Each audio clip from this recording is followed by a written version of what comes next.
Alors, est-ce que vous avez des phobies, une, plusieurs? Est-ce que vous vivez avec, bon an, mal an? Vous vous demandez si ça va évoluer dans le temps et comment est-ce que ça se traite? Eh bien, on va répondre à quelques-unes de ces questions.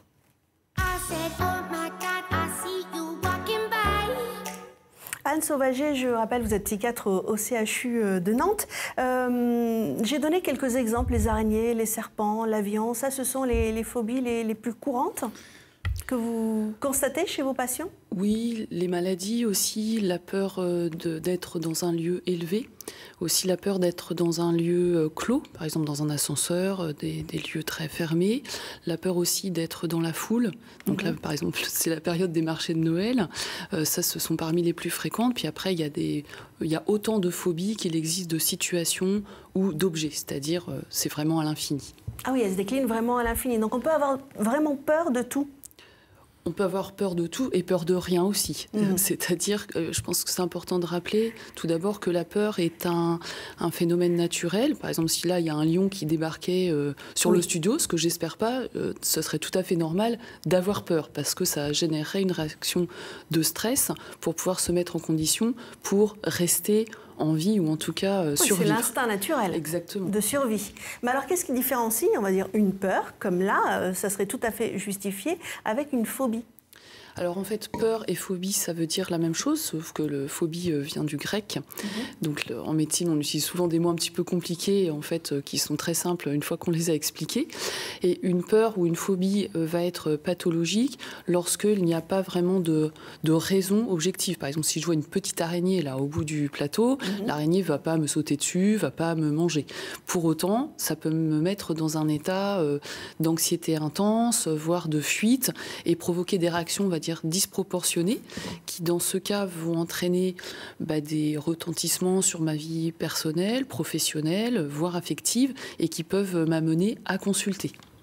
Est-ce que vous avez une phobie? Est-ce que vous pensez en avoir une? Personnellement, non, mais cet été, j'ai eu affaire à une personne qui avait la phobie des souris, et j'ai trouvé incroyable à quel point elle pouvait avoir peur, quitter l'endroit où elle habitait pour aller dormir dans sa voiture. J'ai trouvé ça, ça hallucinant. Donc là, effectivement, lorsqu'on en arrive à ce stade-là, c'est évident, c'est une phobie et il vaut mieux essayer de la traiter. Alors, il faudra la traiter ou en consulter si elle est récurrente, très fréquente. Par exemple, être en communication avec une souris, ça peut arriver, c'est peut-être pas le cas le plus fréquent. Par contre, les araignées, ça revient régulièrement.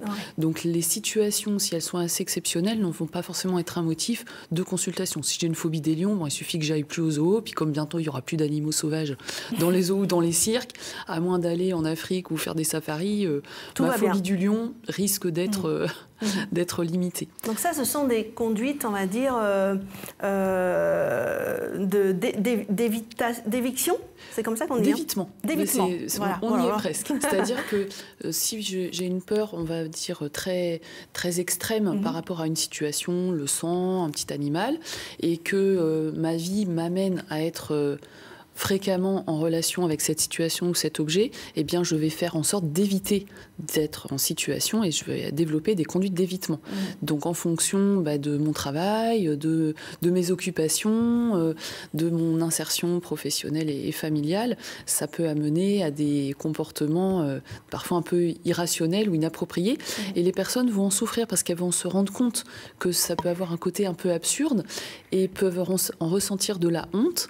Et à ce moment-là, être un peu réticente à l'idée de consulter. Voire de l'isolement aussi. Aussi, tout à fait. Vous parlez de la foule, si on évite absolument les magasins ou en ce moment, en période de Noël, de sortir, effectivement, on se retrouve un peu plus se priver isolé de relations sociales qui sont indispensables encore plus maintenant dans ces temps où il y a eu plusieurs confinements et plusieurs isolements à cause du Covid.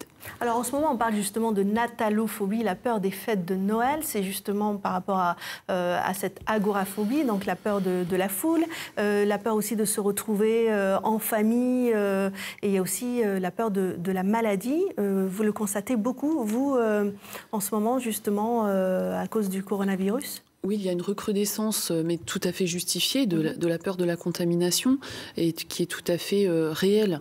Et donc là, il faut essayer de faire la part des choses entre des personnes qui ont tendance à avoir beaucoup de phobies et chez lesquelles la peur du virus tout à fait normale va se surajouter et va des fois décompenser des pathologies qui étaient un peu latentes jusqu'à aujourd'hui.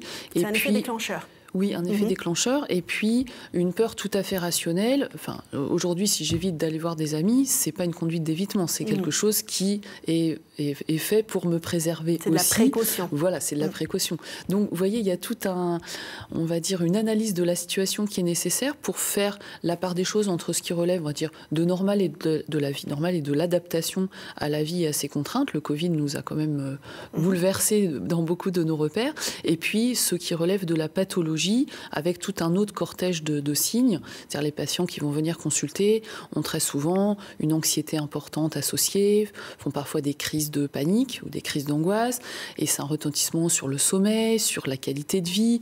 Donc en général, on consulte assez rarement pour une phobie toute seule, ou en tout cas lorsque c'est le motif de consultation, en explorant chaque facette de la vie du patient, on s'aperçoit qu'il peut y avoir d'autres problèmes associés qu'il faudra traiter. C'est toutes les conséquences finalement de ces phobies qu'il faut traiter.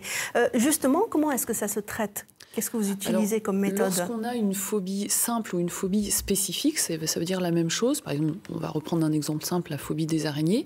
Eh bien, le premier traitement qu'on va proposer, c'est la thérapie cognitivo-comportementale avec ce qu'on appelle les thérapies d'exposition, c'est-à-dire qu'on va mettre la personne en lien, alors soit avec une photo par exemple, ou des vidéos, alors pas des grosses araignées comme dans Fort Boyard par exemple, pour un peu la sensibiliser, petit, voilà, ou la désensibiliser un petit peu comme les techniques d'allergie, on va faire de la désensibilisation, et dans un cadre accompagné avec un psychologue ou un psychothérapeute qui est formé à ces techniques. Il y a également la réalité virtuelle qui est utilisée ? Oui, la réalité virtuelle donc, fait partie de ces outils techniques qui, associés, on parle un peu de thérapie cognitivo-comportementale de 3e ou de 4e vague, qui, associés à des méthodes de psychothérapie, peuvent faciliter l'accès aux thérapies, notamment par exemple à distance, et puis avec des aspects parfois plus ludiques et plus techniques qui peuvent favoriser aussi l'accès aux soins pour les patients. Alors, est-ce que ça marche ? C'est ça qu'on a envie de savoir. Alors, la thérapie d'exposition dans le cadre de la thérapie cognitivo-comportementale, oui.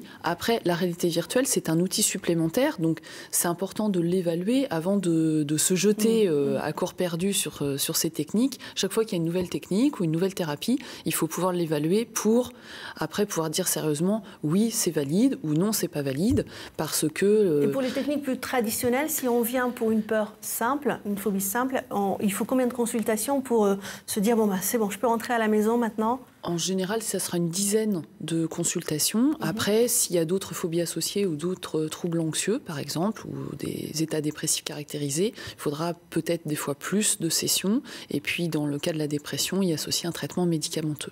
Très bien. Bon, on sait que contacter un psychiatre en ce moment, c'est très, très compliqué. Pour autant, il faut le faire. Alors, si déjà on a identifié une phobie ou qu'on pense qu'on en souffre, on peut tout à fait consulter déjà son médecin généraliste qui est tout à fait apte aussi à faire la part des choses. On peut avoir accès aussi au psychologue. Et puis après, dans un premier temps ou second temps, au médecin psychiatre, s'il y a possibilité d'y avoir accès. Mais le médecin généraliste ou le psychologue sont des personnes tout à fait, des professionnels tout à fait formés et aptes à étudier la demande et les traitements. Et à les orienter vers vous si besoin. Merci beaucoup. Vous n'hésitez pas à nous poser vos questions et à réagir à cette intervention de Anne Sauvager.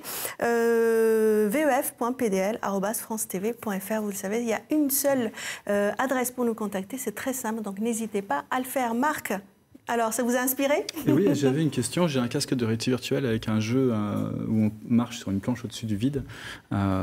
Et quand les gens ont peur, des fois j'insiste un petit peu, mais est-ce que je les traumatise en faisant ça ou est-ce que ça les aide Parce que certains y arrivent et puis d'autres personnes me disent non. J'ai envie de dire, ça dépend un peu du cadre dans lequel c'est fait. Si c'est dans un cadre ludique et que la personne veut bien se prêter au jeu, pourquoi pas, ça peut avoir un effet justement de détraumatisation, mais après dans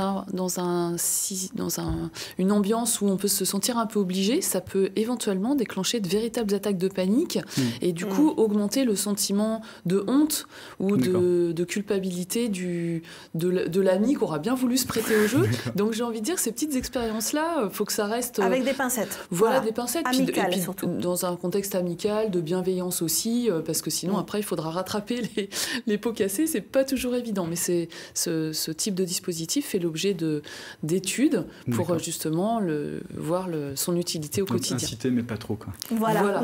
Et avec toujours gentillesse quand même. et bienveillance.